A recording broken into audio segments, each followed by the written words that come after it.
بسم اللہ الرحمن الرحیم نحمده ونصلی علی رسولہ الکریم اما بعد ونعوذ باللہ من الشیطان الرجیم بسم اللہ الرحمن الرحیم اللہم صلی وسلم علی سیدنا محمد النبی الامی وآلہ واصحابہ اجمعین رب اشرح لی صدری ویسر لی امری واحلل عقدۃ من لسانی یفقہوا قولی رب زدنی علما رب یسر ولا تعسر وتمم بالخیر آمین یا رب العالمین۔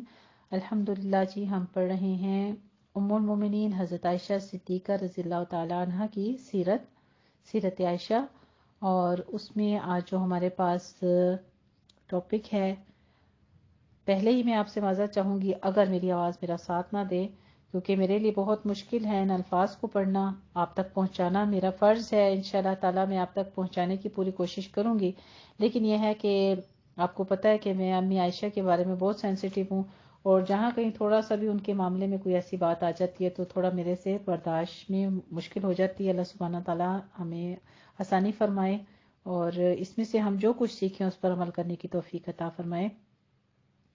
بسم اللہ الرحمن الرحیم۔ حضرت عائشہ صدیقہ رضی اللہ تعالی عنہا کی بیوگی کا سن 11 ہجری تھا۔ حضرت صلی اللہ علیہ وآلہ وسلم کے مرض کا آغاز ہوا۔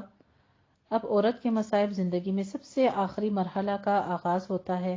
حضرت عائشہ صدیقہ رضی اللہ تعالی عنہا کی عمر 18 سال کی تھی کہ حضرت صلی اللہ علیہ وآلہ وسلم نے آخرت کا سفر اختیار کیا۔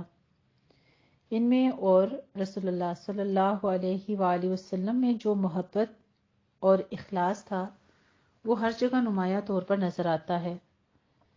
صفر سن 11 ہجری کے پچھلے مہینے کی کوئی تاریخ تھی کہ حضرت صلی اللہ علیہ وآلہ وسلم حضرت عائشہ صدیقہ رضی اللہ تعالی عنہا کے حجرے میں تشریف لائے۔ وہ سر کے درد میں بے قرار تھیں اور ہائے وائے کر رہی تھیں۔ آپ صلی اللہ علیہ وآلہ وسلم نے فرمایا، اگر تم میرے سامنے مرتی تو میں اپنے ہاتھوں سے تمہاری تجہیز و تکفین کرتا۔ وہ بے تکلفانہ لہجے میں عرض پرواز ہوئیں کہ یا رسول اللہ صلی اللہ علیہ وآلہ وسلم، یہ شاید اس لیے ارشاد ہو رہا ہے کہ اس حجرے میں کوئی نئی بیوی بیاہ کر آئے۔ آپ نے اپنے سر پر ہاتھ رکھا کہ ہائے میرا سر۔ اسی وقت سے درد شروع ہو گیا۔ حضرت میمونہ رضی اللہ تعالیٰ عنہ کے گھر جا کر آپ صاحب فراش ہو گئے۔ اس حالت میں بھی بیویوں کی خاطرداری منظور تھی۔ حسب دستور ایک روز ایک حجرے میں قیام فرماتے رہتے، لیکن ہر روز استفسار ہوتا کہ کل کہاں رہوں گا۔ ازواج مطہرات رضی اللہ تعالیٰ عنہن نے سمجھ لیا کہ آپ کا مقصود یہ ہے کہ حضرت عائشہ صدیقہ رضی اللہ تعالیٰ عنہ کے یہاں قیام رہے۔ سب نے اجازت دے دی۔ اس وقت سے آخری زندگی تک آپ حضرت عائشہ صدیقہ رضی اللہ تعالیٰ عنہ ہی کے حجرے میں قیام فرما رہے۔ حضرت عائشہ صدیقہ رضی اللہ تعالیٰ عنہ کے حجرے میں آنا اور اس خواہش کا سبب شاید عام لوگ حضرت عائشہ صدیقہ رضی اللہ تعالیٰ عنہ کی محبت سمجھیں، لیکن اوپر گزر چکا ہے کہ اللہ تعالیٰ نے حضرت عائشہ صدیقہ رضی اللہ تعالیٰ عنہ کو فطری کمال، عقل، قوت حافظہ، سرت فہمی اور اجتہاد فکر عطا فرمایا تھا۔ عجب نہیں کہ حضرت صلی اللہ علیہ وآلہ وسلم کا مقصود یہ ہو کہ آپ کے آخری اقوال و افعال کا بھی ایک حرف دنیا میں محفوظ رہے۔ چنانچہ آپ کی وفات کے متعلق اکثر صحیح حالات حضرت عائشہ صدیقہ رضی اللہ تعالی عنہا ہی کے ذریعے امت تک پہنچے۔ روز بروز مرض کی شدت بڑھتی جاتی تھی، یہاں تک کہ مسجد میں امامت کے لیے بھی آپ تشریف نہ لے جا سکتے تھے۔ بیویاں تیمارداری میں مصروف تھیں۔ کچھ دعائیں تھیں جن کو پڑھ کر آپ بیمار کو دم کیا کرتے تھے۔ حضرت عائشہ صدیقہ رضی اللہ تعالیٰ عنہ بھی وہی دعائیں پڑھ کر حضرت صلی اللہ علیہ وآلہ وسلم پر دم کیا کرتی تھیں۔ حضرت ابوبکر صدیق رضی اللہ تعالیٰ عنہ کی امامت کا واقعہ، صبح کی نماز میں لوگ آپ کی آمد کے منتظر تھے۔ کئی دفعہ آپ صلی اللہ علیہ وآلہ وسلم نے اٹھنے کی کوشش کی، لیکن ہر دفعہ غش آ گیا۔ آخر حکم دیا کہ ابوبکر رضی اللہ تعالیٰ عنہ امامت کریں۔ حضرت عائشہ صدیقہ رضی اللہ تعالیٰ عنہ کہتی ہیں کہ مجھے خیال ہوا کہ حضرت صلی اللہ علیہ وآلہ وسلم کی جگہ پر جو شخص کھڑا ہوگا لوگ اس کو منحوس سمجھیں گے۔ اس لیے عرض کی یا رسول اللہ صلی اللہ علیہ وآلہ وسلم، ابو بکر رضی اللہ تعالیٰ عنہ بہت رقیق القلب ہیں۔ حضرت ابو بکر رضی اللہ تعالیٰ عنہ نماز میں رویا کرتے تھے، اور یہ تو خاص موقع تھا، اس لیے یہ اظہار غلط نہ تھا۔ دیکھو بخاری کی باب میں بتا رہے ہیں کہ وہاں پہ آپ دیکھو اس کے بارے میں، باب الہجر میں، ان سے یہ کام نہ بن آئے گا، وہ رو دیں گے، کسی اور کو حکم ہو۔ لیکن آپ نے دوبارہ یہی ارشاد فرمایا۔ حضرت عائشہ صدیقہ رضی اللہ تعالیٰ عنہ نے حضرت حفصہ رضی اللہ تعالیٰ عنہ سے کہا کہ آپ عرض کرو۔ انہوں نے عرض کی تو فرمایا تم یوسف والیاں ہو، یعنی تم ہی عورتیں ہوں جنہوں نے حضرت یوسف علیہ السلام کو بہکانا چاہا تھا، کہہ دو کہ ابو بکر رضی اللہ تعالیٰ عنہ امامت کریں۔ چنانچہ انہوں نے امامت کی۔ آپ علالت سے پہلے کچھ اشرفیاں حضرت عائشہ صدیقہ رضی اللہ تعالیٰ عنہ کے پاس رکھوا کر بھول گئے تھے۔ اس وقت یاد آئیں، فرمایا کہ عائشہ وہ اشرفیاں ہیں، ان کو اللہ کی راہ میں صرف کر دو۔ کیا محمد صلی اللہ علیہ وآلہ وسلم سے بدگمان ہو کر ملے گا؟ یعنی اللہ سے اس حال میں ملاقات کرنے کو یہ فرمایا کہ کیا میں اللہ سے بدگمان ہو کر ملوں گا؟ چنانچہ اسی وقت خیرات کر دی گئی۔ اسے مسند احمد نے روایت کیا ہے۔ حضرت عائشہ صدیقہ رضی اللہ تعالیٰ عنہ کی گود میں سر رکھ کر حضرت صلی اللہ علیہ وآلہ وسلم کا وفات پانا۔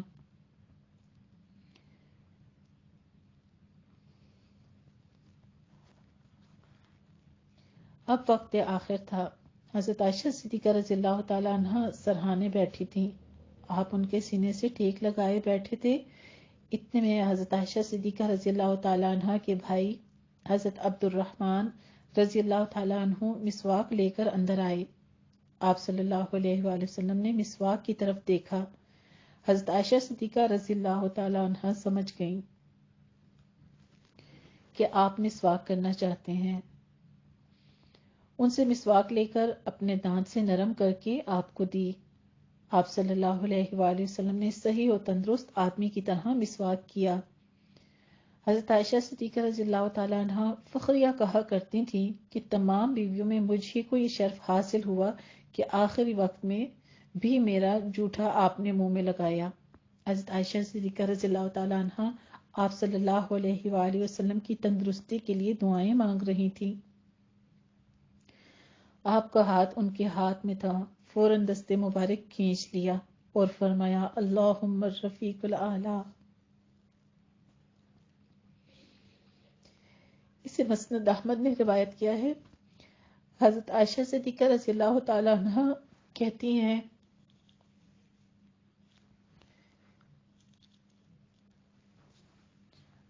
حضرت عائشہ صدیقہ رضی اللہ عنہ کہتی ہیں کہ تندرستی کی حالت میں آپ صلی اللہ علیہ وآلہ وسلم فرمایا کرتے تھے کہ پیغمبر کو مرتے وقت دنیاوی اور اخروی زندگی میں ایک کے قبول اختیار دیا جاتا ہے، یعنی دونوں میں سے کسی ایک چیز کے لیے اختیار دیا جاتا ہے۔ ان الفاظ کو سن کر میں چونک پڑی کہ حضرت صلی اللہ علیہ وآلہ وسلم نے ہم سے کنارہ کشی ہی قبول کی، تاہم وہ ابھی کم سن تھی، کسی کو اپنی آنکھ سے مرتے نہیں دیکھا تھا۔ عرض کی یا رسول اللہ صلی اللہ علیہ وآلہ وسلم، آپ کو بڑی تکلیف ہے۔ آپ نے فرمایا سو اب بھی بقدر تکلیف ہی ہے، یعنی تکلیف کم نہیں ہوئی۔ اب تک حضرت عائشہ صدیقہ رضی اللہ تعالیٰ عنہ آپ کو سنبھالے بیٹھی تھی۔ کہتی ہیں کہ دفعتاً مجھ کو آپ کے بدن کا پوچھ معلوم ہوا، آنکھوں کی طرف دیکھا تو پھٹ گئی تھی، آہستہ سے سر اقدس تکیے پر رکھ دیا اور رونے لگی۔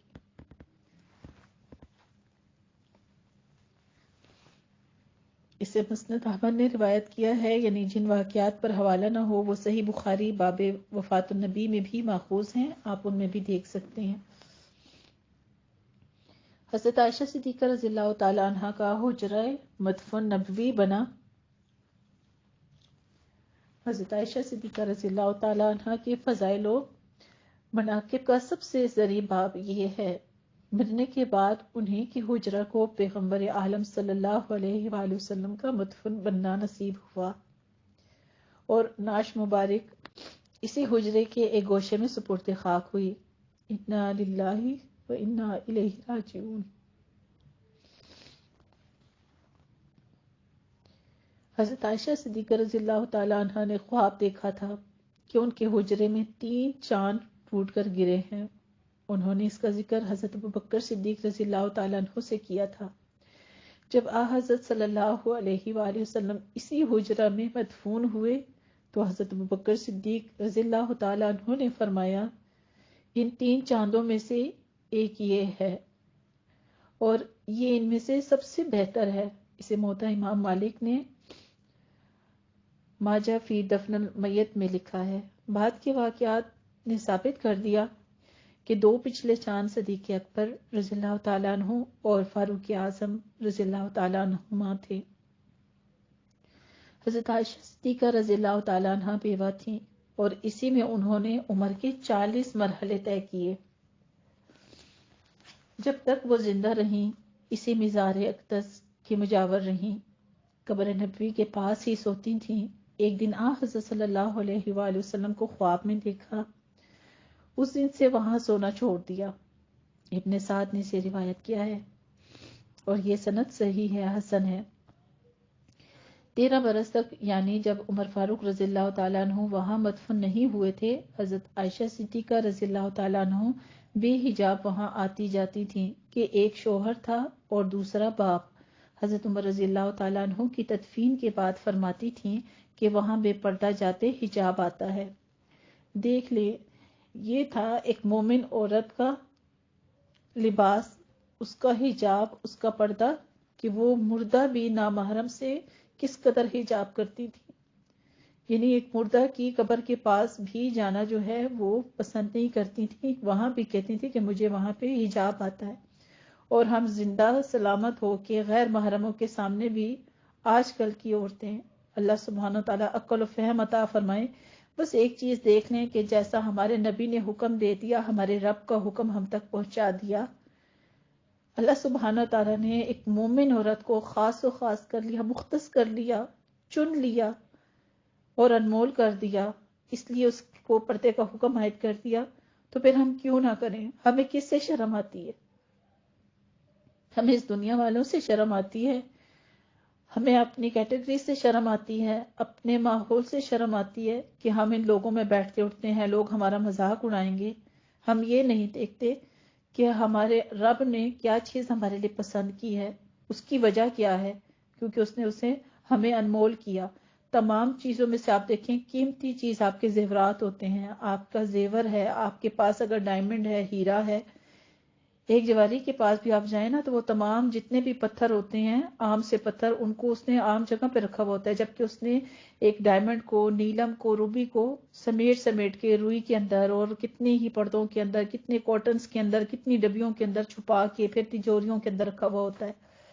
تو اللہ سبحانہ وتعالی ہمیں عمل کی توفیق عطا فرمائے۔ کسی بہن کو بھی میں زبردستی کبھی بھی پردے کے لیے نہیں کہتی اور نہ میں کہوں گی، یہ اللہ کا حکم ہے اور ہماری ماؤں کی، امہات المومنین کا سنت ہے، ہمارے نبی کا پیغام ہے، ہم تک پہنچ چکا ہے۔ اب باقی ہر کسی کا اپنا عمل ہے۔ اگر آپ کے اندر تھوڑی سی بھی رغبت، تھوڑی سی محبت بھی موجود ہے اپنے رب کے لیے، اپنے نبی کے لیے، اپنی ماؤں کے لیے، امہات المومنین کے لیے، تو ہر بیٹی ویسا بننا چاہتی ہے جیسے اس کی ماں ہوتی ہے۔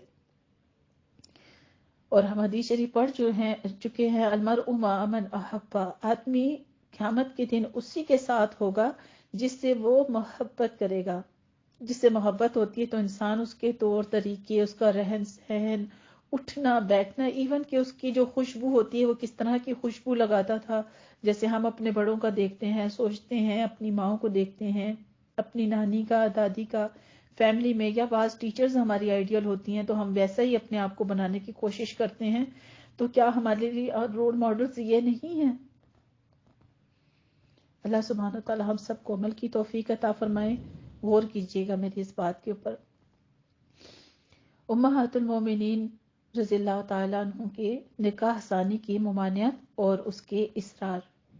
ازواج مطہرات رضی اللہ تعالیٰ عنہن کے لیے دوسری شادی اللہ نے ممنوع قرار دی تھی۔ عرب کے ایک رئیس نے کہا تھا کہ حضرت صلی اللہ علیہ وآلہ وسلم کے بعد حضرت عائشہ صدیقہ رضی اللہ تعالیٰ عنہ سے بھی میں عقد کروں گا، چونکہ یہ امر دینی اور سیاسی مسائل اور نیز شان نبوت کے خلاف تھا، اس لیے اللہ رب العزت نے فرمایا النبی اولا بالمؤمنین من انفسہم وازواجہ امہاتہم، سورہ احزاب میں، کہ پیغمبر صلی اللہ علیہ وآلہ وسلم مسلمانوں سے ان کی جانوں سے زیادہ قریب ہے اور اس کی بیویاں ان کی مائیں ہیں۔ نیز فرمایا ما کان لکم، سورہ احزاب کی دوسری آیت فرما دی، اور تمہیں مناسب نہیں کہ تم اللہ کے پیغمبر کو اذیت دو، اور نہ یہ کہ کبھی اس کی بیویوں سے اس کے بعد بیاہ کرو، اللہ کے نزدیک یہ بہت بڑی بات ہے۔ اصل یہ ہے کہ ازواج مطہرات رضی اللہ تعالیٰ عنہن کو ایک مدت تک حامل نبوت کی محرم اسرار رہیں، یعنی ان کی بقیہ جتنی بھی زندگی صرف اسی لیے تھی کہ مقدس شوہر کی تعلیمات اور اس پاک کے عمل کو جب تک جیتی رہیں دہراتی رہیں، ان کی زندگی کا ہر لمحہ صرف اسی فرض کی بجاوری میں صرف ہو۔ وہ مسلمانوں کی مائیں تھیں، ان کا فرض صرف بیٹیوں کی تعلیم و تربیت تھی، چنانچہ ان کے فرائض خود اللہ تعالیٰ نے مقرر کر دیے تھے۔ آج ہم بھی اسلام کی بیٹیاں ہیں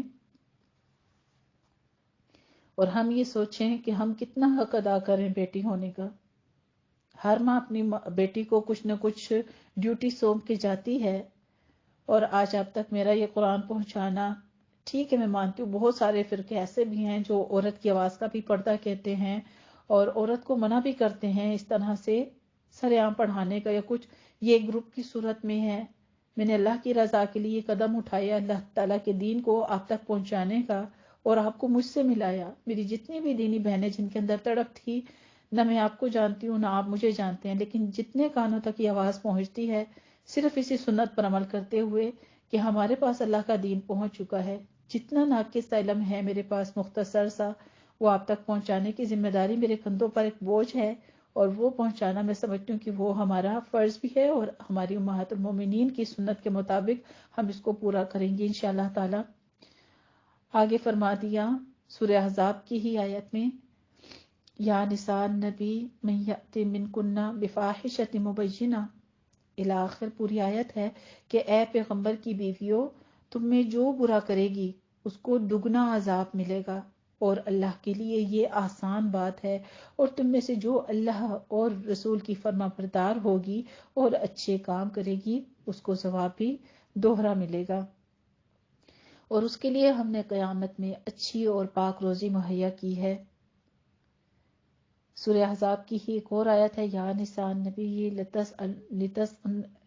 لستن کاحد من نساء ان اتقیتن، الی آخر یہ آیت ہے، اے پیغمبر کی بیویوں اگر پرہیزگار بنو، دب کر نہ بولو، یعنی دبی ہوئی آواز میں کسی کے ساتھ بات نہ کرو، کہ بیمار دل یعنی منافقین کے حوصلے بلند کرو، اور اچھی طرح سے بات بولا کرو، اور اپنے گھروں میں وقار کے ساتھ بیٹھی رہا کرو، اور گزشتہ زمانے کی جاہلیت کی طرح بن ٹھن کر نہ نکلا کرو، نمازیں پڑھا کرو اور زکوٰۃ دیا کرو، اور اللہ اور اس کے رسول کی فرما برداری کیا کرو۔ اللہ تو یہی چاہتا ہے اے اہل بیت نبوت کہ تم سے میل کو چیل دور کر دے، یعنی اہل نبوت کو، اہل بیت نبوت جتنے تھے ان کو اللہ سبحانہ تعالیٰ کی طرف سے، جو کہ امہات المومنین تھے ازواج مطہرات، ان سب کو یہ حکم دیا جا رہا تھا کہ آپ سب ان چیزوں پر عمل کرو۔ خاص و خاص تو ان پر یہ حکم عائد ہوا، لیکن یہی حکم تمام مومن عورتوں پر بھی ہے۔ کیا ہمارے لیے یہ حکم نہیں ہے؟